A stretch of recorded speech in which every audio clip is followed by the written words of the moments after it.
In today's video, I would just like to show you how to add the Stokke tray onto the Stokke high chair and then how to successfully remove it.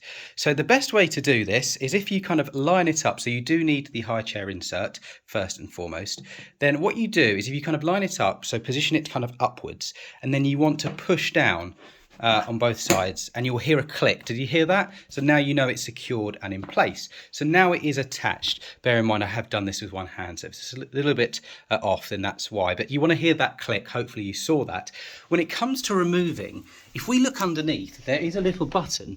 So it's kind of in here. So if I put my finger in here, you'll see. And what you want to do is pull that towards you. So imagine that, I'm pulling that towards me, and then you basically lift it up. So you hear that click and then up it comes. So if I turn this over, you get to quickly see it. So here is the button. So imagine my finger was on this, I've pushed that in and then I'm pulling it towards me. So that is how to add the Stokke tray to the Stokke high chair and then how to remove it.